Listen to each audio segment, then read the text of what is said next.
আসসালামু আলাইকুম প্রিয় দর্শক, সবাইকে স্বাগত জানাচ্ছি তুরস্ক থেকে। আমি জাহিদুল ইসলাম। ইরান আমেরিকা যুদ্ধের সবশেষ সংবাদ জানাবো আজকের লাইভে। ২৯ মার্চ ২০২৬ তুরস্ক থেকে জাহিদুল ইসলাম। প্রিয় দর্শক, আমেরিকা এবং ইসরায়েলের যে পরিকল্পনা নিয়ে ইরানে হামলা শুরু হয়েছিল এবং যেই হামলা চলছে, সেই হামলা কাঙ্ক্ষিত রেজাল্ট আনতে ব্যর্থ হয়েছে। বরং সে হামলাটি বুমেরাং হয়েছে। বুমেরাং হলো অস্ট্রেলিয়ার আদিবাসীদের একটি অস্ত্র, যেটি ঢিল ছুড়লে আবার উল্টো ফিরে আসে। ঠিক তেমনি ভাবে নেতানিয়াহুর ছোড়া প্রতিটি মিসাইল যেন ফিরে আসছে ইসরায়েলে। নেতানিয়াহুর পরিকল্পনা ছিল যে এই যুদ্ধের মাধ্যমে ইসরায়েলিদেরকে খুশি করে আরেক মেয়াদে ইসরায়েলের প্রধানমন্ত্রী হওয়া। খুশি তো দূরের কথা, এখন ইসরায়েলিরা রাজপথে নেমেছে নেতানিয়াহুকে টেনে ক্ষমতা থেকে নামানোর জন্য। ইসরায়েলে গতকাল প্রচন্ড রকম বিক্ষোভ হয়েছে। তেল আবিবে বিক্ষোভ হয়েছে হাইফায়। নেতানিয়াহু কোথায় কেউ জানে না। আবার লোকচক্ষুর অন্তরালে চলে গিয়েছে নেতানিয়াহু। অন্যদিকে নেতানিয়াহুকে বাঁচাতে আসবে ডোনাল্ড ট্রাম্প। ট্রাম্পের দেশেও অবস্থা বেগতিক। যুক্তরাষ্ট্রে ট্রাম্পের বিরুদ্ধে ৮০ লক্ষ মানুষ বিক্ষোভ করেছে। সাধারণত মার্কিনীরা রাজনীতি নিয়ে খুব বেশি মাথা ঘামায় না, কিন্তু যখন পেটে টান পড়ে তখন মার্কিনীরাও রাস্তায় নামে। এখন যুদ্ধের সবশেষ পরিস্থিতি কি? মার্কিন যুক্তরাষ্ট্র থেকে মনের সুখে যুদ্ধ করতে এসেছিল একজন ডুয়েল সিটিজেন ইসরায়েলি নাগরিক, যার নাম মোশে কার্চ। মোশে কার্চ নিহত হয়েছে গতকাল লেবাননে হিজবুল্লাহর আঘাতে। মোশে কার্চের নিহতের সংবাদে শোক চলছে ইসরায়েলে। এই মুহূর্তে টাইমস অফ ইসরায়েলের হেডলাইন আপনারা এখন গেলে দেখতে পারবেন। IDF soldiers sergeant Moshe Karch from Connecticut killed in south Lebanon. দক্ষিণ লেবাননে মারা গিয়েছে। আমেরিকার কানেকটিকাট থেকে এসেছিল। অন্যদিকে গত ২ দিন আগে আরেকজন ইসরায়েলি সেনার নিহতের সংবাদ প্রচার করেছে ইসরায়েল। গতকালকে লেবাননে ভয়াবহ যুদ্ধে অন্তত একজন সেনা নিহত, ৩ জন সেনা গুরুতর আহতের তথ্য জানিয়েছে ইসরায়েল। কিন্তু সত্যিকার সংখ্যাটা আসলে তার চেয়ে অনেক বেশি বলেই মনে করছেন বিশ্লেষকরা। প্রিয় দর্শক, যেটি বলছিলাম যে ইসরায়েল এই মুহূর্তে যে পরিমাণ আক্রমণের শিকার হচ্ছে, সেটা শুধুমাত্র সামরিক লক্ষ্যবস্তুতে আর আঘাত হানছে না, আঘাত হানছে সাধারণ ইসরায়েলিদের বাড়িঘরেও। সে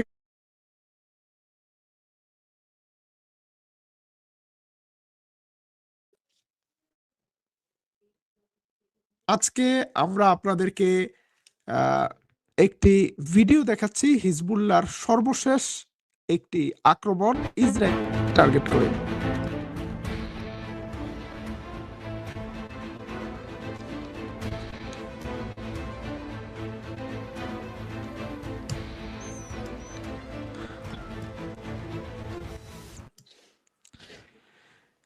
এইরকম পাতা ঘেরা ঘন জঙ্গলের ভেতর থেকে, বিভিন্ন টানেলের ভেতর থেকে বেরিয়ে হিজবুল্লাহর সদস্যরা কিন্তু ইসরায়েলের উত্তরাঞ্চলে প্রচন্ড রকম আতঙ্ক তৈরি করেছে তাদের ছোড়া মিসাইল, তাদের ছোড়া ড্রোনের মাধ্যমে।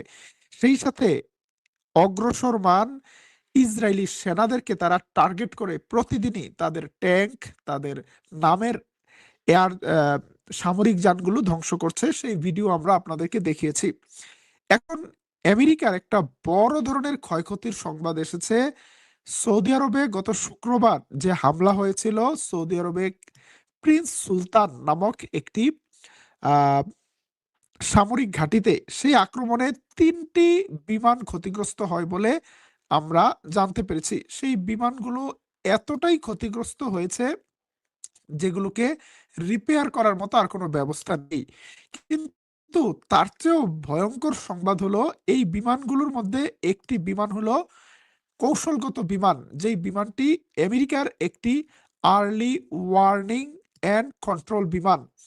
এই বিমানটি অল ওয়েদার কন্ট্রোল করতে পারে, সব পরিবেশের সার্ভিলেন্স করতে পারে। কমান্ড অ্যান্ড কন্ট্রোল সেন্টার বিমানের ভেতরে কোনো মিসাইল বা অস্ত্র থাকে না, থাকে অনেকগুলো টেকনিশিয়ান যারা যুদ্ধের গুরুত্বপূর্ণ মেসেজ দেয় মার্কিন বাহিনীকে, এবং সেই বিমানটি এমনভাবে ধ্বংস হয়েছে সেটি ঠিক করার আর কোনো সুযোগ নেই। এই অবস্থায় মার্কিন যুক্তরাষ্ট্র তাদের অনেক বড় একটি অ্যাসেট হারালো। গতকাল ইসরায়েল এবং আমেরিকা ইরানে একটি গুরুত্বপূর্ণ স্থাপনায় হামলা চালিয়েছে। সেই হামলাটি চালানো হয়েছে ইরানের রাজধানী তেহরানের বিজ্ঞান ও প্রযুক্তি বিশ্ববিদ্যালয়ে। এই প্রথম, এটা দ্বিতীয়বার। এর আগে তেহরানের কাবির বিশ্ববিদ্যালয়ে হামলা চালানো হয়েছিল। তবে আমরা যেটি বলেছি যে হামলাগুলো বুমেরাং হচ্ছে, ইরান একটা কঠিন ঘোষণা দিয়েছে। ইরান বলেছে আমরা 30 মার্চ পর্যন্ত ডেডলাইন দিলাম, 30 মার্চ। তার মধ্যে আবুধাবি এবং আরব রাষ্ট্রগুলো তাদের পক্ষ থেকে দুঃখ প্রকাশ করতে হবে ইরানের বিশ্ববিদ্যালয়ে কেন হামলা হলো। যদি দুঃখ প্রকাশ না করে তাহলে আরব রাষ্ট্রগুলোতে থাকা যে কোনো 2টা বিশ্ববিদ্যালয়কে টার্গেট করবে ইরান, যেগুলো আমেরিকান বিশ্ববিদ্যালয়। যেমন নিউ ইয়র্ক ইউনিভার্সিটি আবুধাবি একটি শাখা রয়েছে, যেটি আমেরিকার নিউ ইয়র্ক ইউনিভার্সিটির শাখা, সেখানে হামলা চালাতে পারে ইরান। এখন সুর নরম করেছে আবুধাবি। কেন সুর নরম করেছে সেটাও বলছি। এর আগে ইরানের স্টিল কোম্পানিতে হামলা চালিয়েছিল ইসরায়েল। তার বিরুদ্ধে 2টা স্টিল কোম্পানিতে হামলা চালিয়েছে ইরান, একটা বাহরাইনে আর একটা আমিরাতে, এবং দুটাই অ্যালুমিনিয়াম প্রস্তুতকারী কোম্পানি। বাহরাইনের এই কোম্পানিটি অনেক বড়। আবুধাবির কোম্পানিটি একাই বিশ্বের 4% উৎপাদন করে অ্যালুমিনিয়াম। এই দুটি হামলার পর আরব আমিরাত একটু নড়েচড়ে বসেছে। এতদিন তারা ইরানের বিরুদ্ধে বড় বড় কথা বলেছে, ইরানকে শক্তি প্রয়োগ করে থামাতে হবে। এখন আবুধাবি বলছে না না, আমরা আসলে রাজনৈতিক সমাধান চাই। ইরানের ড্রোনগুলো যদি কথা বলতে পারতো তাহলে কেমন হতো, ইরানের ড্রোনগুলো কিভাবে দুবাইতে আসতো, সেটা নিয়ে একটি মজার কার্টুন দেখুন এই ভিডিওতে। Where should I land today? Habibi, come to Dubai. Okay, I am coming, Habibi. I'm coming.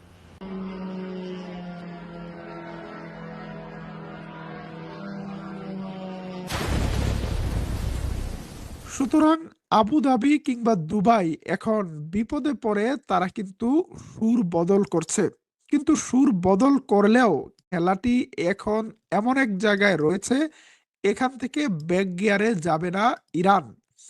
Iran মনে করছে যে তাদের দেশে যে হামলা হয়েছে তার পাল্টা হামলা তারা দিবে। আপনারা দেখছেন এই ছবিটি, এটি সংযুক্ত আরব আমিরাতের বিশ্বের সবচেয়ে বড় একটি অ্যালুমিনিয়াম ফ্যাক্টরি। গতকাল এই অ্যালুমিনিয়াম ফ্যাক্টরিতে ইরানের কামিকাজ ড্রোন আঘাত এনেছে, যার কারণে ফ্যাক্টরিতে 3 জন কর্মী আহত হয়েছে এবং ফ্যাক্টরির ব্যাপক ক্ষয়ক্ষতি হয়েছে। আমরা বলছিলাম যে আমেরিকার একটি বিমান এমনভাবে ধ্বংস হয়ে গিয়েছে যেটিকে রিপেয়ার করা সম্ভব না। আমাদের কাছে নতুন ছবি এসেছে এবং এই ঘটনাটি কিন্তু ওয়াল স্ট্রিট জার্নালের মতো পত্রিকায় এসেছে। মানে এটি কোনো বানোয়াট গাল গল্প নয়। প্রিয় দর্শক, ইরানের ইরানের ভেতরে মার্কিন যুক্তরাষ্ট্র এবং ইসরায়েলি প্রতিটি হামলার জবাব দিচ্ছে ইরান পাল্টা হামলা চালিয়ে। সেই হামলার মাধ্যমে এখন পর্যন্ত ইসরায়েলের আমেরিকার বড় ধরনের কৌশলগত ক্ষতি হয়েছে। কিন্তু ইরানের শাহেদ ড্রোনগুলোকে অত্যন্ত কার্যকর মনে করে সেটার মতো করে একটি ড্রোন বানিয়েছিল আমেরিকা। তার নাম দিয়েছিল লোকাস ড্রোন। সেই ড্রোন ছুড়েছিল আবার ইরানের বিরুদ্ধে। সেই ড্রোনকে কিন্তু ভূপাতিত করেছে ইরান। আপনারা যেই ছবিটি দেখছেন এটা আমেরিকার পাঠানো লোকাস ড্রোন। আজকের লাইভের শেষ দিকে আমরা একটা গুরুত্বপূর্ণ চমকপ্রদ সংবাদ দেব, যেটা গতকাল রাতে ঘোষণা দিয়েছিলাম যে আজকের লাইভে একটা গুরুত্বপূর্ণ নিউজ থাকবে। সেই নিউজটি হলো প্রথমবারের মতো লেবাননে নতুন ধরনের একটি ড্রোন দেখা গিয়েছে। সেই ড্রোনটি হলো fibre optic drone. Fibre optic drone কেমন ড্রোন? যেই ড্রোনটা কোনোভাবেই ট্রেস করা যায় না। আপনারা ইন্টারনেটের তার দেখেছেন, এই তারগুলো খুব চিকন কিছু তার থাকে, যেটাকে ফাইবার অপটিক তার বলা হয়, যেই তারের মাধ্যমে আসলে আহ, ইন্টারনেটটা এক জায়গা থেকে আরেক জায়গায় যায়। সাম্প্রতিক যুদ্ধে ইউক্রেন এই টেকনোলজি আবিষ্কার করেছিল, যেই টেকনোলজির মাধ্যমে তারা রাশিয়ার সব ধরনের আহ, রাডারকে, এয়ার ডিফেন্সকে ফাঁকি দিয়েছিল। সেই টেকনোলজি চলে এসেছে এখন হিজবুল্লার হাতে, যে কারণে এখন কোনোভাবেই হিজবুল্লার ড্রোন আক্রমণ ঠেকাতে পারছে না ইসরায়েল। আমরা আপনাদেরকে ফাইবার অপটিক ড্রোনের ছবিও দেখাবো। আপনারা এখন ছবিতে যেই ড্রোনটি দেখছেন, সেই ড্রোনটি একটি ফাইবার অপটিক ড্রোন। সাধারণ ড্রোনের মধ্যে একটি বিস্ফোরক যুক্ত করা হয়েছে এবং সামনে দেখুন একটি চিকন তার আছে লাল দাগের নিচে। এটাকে আরো স্পষ্টভাবে যদি দেখাই, এখানে আপনারা দেখছেন অনেকগুলো তার। এই তারটার সাথে বাঁধা থাকে ড্রোনটি, এবং ড্রোনটিকে যে লোকেশন দেয়া হয়, সেই তার ধরে ধরে ড্রোনটা কিন্তু এগিয়ে যায়। এবং এই ড্রোনকে ঠেকানোর মতো টেকনোলজি এখন পর্যন্ত রাশিয়ার মতো দেশের হাতেও নেই। বিভিন্ন পথ ঘুরে এই ড্রোনটা চলে এসেছে চলে এসেছে লেবাননের হাতে। সুতরাং খেলাটা অন্যরকম চলছে। আমাদের কাছে লেবাননের ফ্রন্ট থেকে এই মুহূর্তে একটা বড় সংবাদ এসেছে। দক্ষিণ লেবাননে হিজবুল্লাহর সাথে যুদ্ধে একজন ইসরায়েলি প্যারাট্রুপার নিহত ও 3 জন আহত হয়েছে। প্যারাট্রুপার হলো যারা প্যারাশুটের মাধ্যমে মাটিতে নামে, অর্থাৎ কোনো বিশেষ অপারেশনে তারা নেমেছে ভালো কথা, কিন্তু আর ফিরে যেতে পারেনি। প্রিয় দর্শক, আহ গতকাল রাতে ইসরায়েলের বিরুদ্ধে আক্রমণে নতুন করে হামলা হয়েছে সিরিয়ার ভেতরে থাকা মার্কিন ঘাঁটিতে। এদিকে ইসরায়েল গতকালকে হামলা চালিয়েছে পার্চিন নামক ইরানের একটি মিলিটারি ঘাঁটিতে। এই পার্চিনে এখন পর্যন্ত কমপক্ষে 5 বার হামলা চালানো হয়েছে। এই হামলাগুলোকে এখন আই ওয়াশ মনে করছে সামরিক বিশ্লেষকরা, কারণ যেই স্থাপনাগুলো ইতিমধ্যে ধ্বংস হয়েছে, বারবার সেখানে হামলা চালিয়ে আসলে নিজেদের আহ, দেশের মানুষদেরকে সান্ত্বনা দেওয়ার চেষ্টা করছে। কিন্তু যেটি দিয়ে এই লাইভ শুরু করেছিলাম, সেই লাইভ হলো এই যুদ্ধে আমেরিকার এবং ইসরায়েলের কৌশলগুলো বুমেরাং হয়ে গিয়েছে। আমেরিকা এবং ইসরায়েলের জনগণকে খুশি করানোর চেষ্টা করা হয়েছিল যে তাদের শত্রুদেরকে ধ্বংস করা হচ্ছে, কিন্তু এখন কেউ আর তালিয়া বাজাচ্ছে না, কেউ আর বাহবা দিচ্ছে না। সবাই মনে করছে ডোনাল্ড ট্রাম্প এবং নেতানিয়াহুর এই পরিকল্পনার কারণে সবচেয়ে বেশি ভুক্তভোগী আমেরিকার অর্থনীতি এবং ইসরায়েলের নিরাপত্তা, যে কারণে গতকাল প্রচন্ড বিক্ষোভ হয়েছে ইসরায়েলে। বিক্ষোভের স্থল থেকে 18 জন বিক্ষোভকারীকে গ্রেপ্তার করেছে ইসরায়েলের পুলিশ। চলুন দেখে আসি তেল আবিবের পরিস্থিতি। ইসরায়েলি পুলিশরা কিন্তু দস্তাদস্তি করে বিক্ষোভকারীদেরকে গ্রেপ্তার করছে এবং বিক্ষোভকারীরা রাজপথে নেমে এসেছে। আজকে লাইভ শেষ করব এই সংবাদ দিয়ে।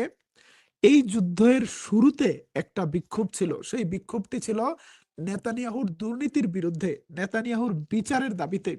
প্রচন্ড রকম চাপের মুখে ছিল নেতানিয়াহুর সরকার। নেতানিয়াহুর একটা উসিলা দরকার ছিল যেখান থেকে সবার দৃষ্টিকে সরানো যায়। সেই সময় 7 অক্টোবরের ঘটনা ঘটে, সেটাকে কোনো ধরনের বাধা দেয়নি নেতানিয়াহু। সেই বড় ধরনের সংঘাতটাকে আরো বড় করে এবং পরবর্তীতে গাজার বিরুদ্ধে যুদ্ধ চাপিয়ে দেয়। তার মাধ্যমে ইসরায়েলি বিক্ষোভকারীদেরকে কিছুদিনের জন্য নেতানিয়াহুর দুর্নীতির অভিযোগ থেকে চোখ সরিয়ে রাখা হয়।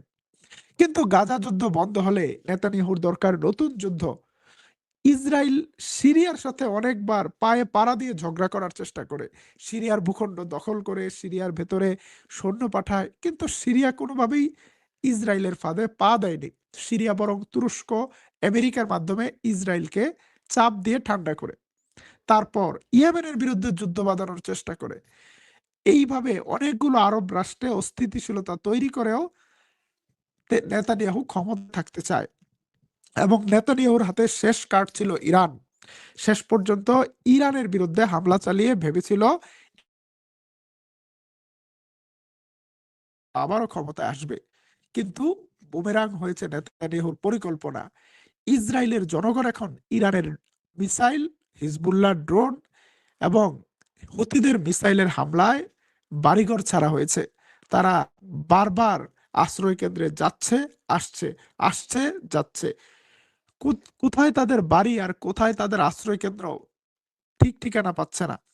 এই পরিস্থিতি নিয়ে প্রচন্ড রকম হতাশ ইসরায়েলিরা। এখনই পদত্যাগ চাইছে নেতানিয়াহুর। হয়তো নেতানিয়াহুর পদত্যাগ কিংবা পতনের মাধ্যমে এই যুদ্ধ শেষ হতে পারে। দেখা যাক সামনের দিনে কি অপেক্ষা করছে। আমরা তুরস্ক থেকে প্রতিদিন যুদ্ধের সবশেষ সংবাদ নিয়ে আপনাদের সামনে হাজির হচ্ছি। আমাদের সংবাদগুলো ভালো লাগলে লাইক, কমেন্ট, শেয়ার দিয়ে আমাদেরকে সাপোর্ট করতে পারেন এবং দিতে পারেন। আজকের মতো বিদায় নিচ্ছি। আবারও দেখা হবে তুর্কিপিডিয়া নিউজে। আল্লাহ হাফিজ।